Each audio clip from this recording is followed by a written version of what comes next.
Hey, mister. Yeah? I got a question for you. You see, me and my daddy just got into town. I was wondering if you'd give us a job. We're looking for work.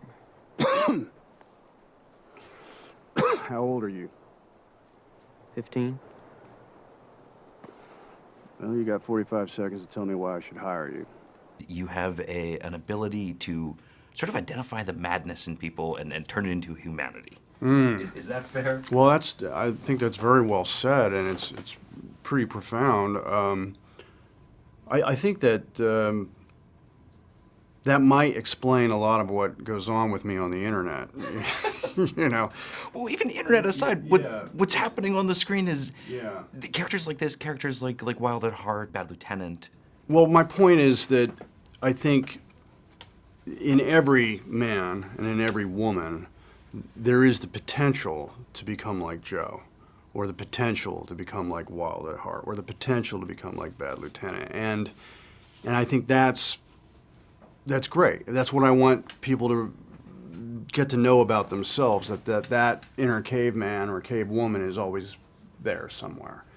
And how do you cope with that? What do you do with that? That's the drama that I think I find enjoyable to work with and to portray. There's also a side of Joe that feels very much like a classic Western. Yeah, and I think that was something that David Gordon Green really wanted. The filmmaker wanted it to start to go in that direction as we get closer and closer towards the final moments of the movie. He was trying to get that unforgiven feeling in some ways.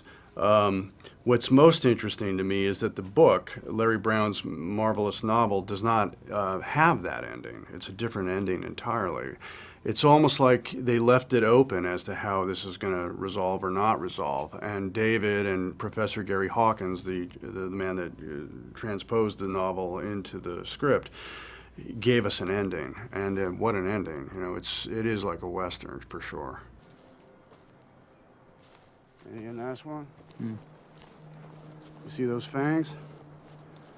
You get bit by those, you're gonna die. You're gonna wanna die. Y'all don't kill it. It's my friend.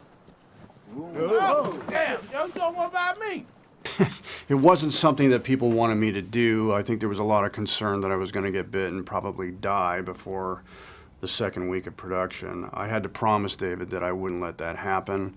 I'd seen a picture in a book. And in that picture, I saw how to hold a poisonous snake and not get bit, and I remembered that. So I focused on getting the snake in a position that it wouldn't shoot poison in Tye's face, and then gently sort of tossing it away and where it wouldn't turn around and bite me and kill me. But the reason why I did it was I was pretty nervous about the scene, and I needed to get an even greater fear to override the fear of the scene itself. It was an important scene. It was a 4-page scene. It was the first meeting between Tye's character and my character. And so when I got the snake in my hand, I was, as crazy as it sounds, I was able to relax, and I was able to do the scene the way I wanted to do it. And that's the choice I made.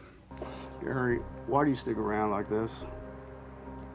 You're old enough, smart enough, do your own thing.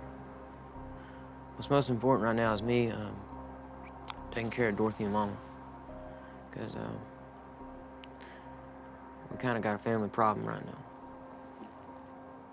One of the things I like about the movie is that their dynamic is kind of like those relationships you have in life. They're not your biological parents or relatives, but they care about you. They see the potential in you, like a coach or a science teacher or a drama teacher, and they give you what you're not getting at home, and then you blossom. This is a story about that relationship.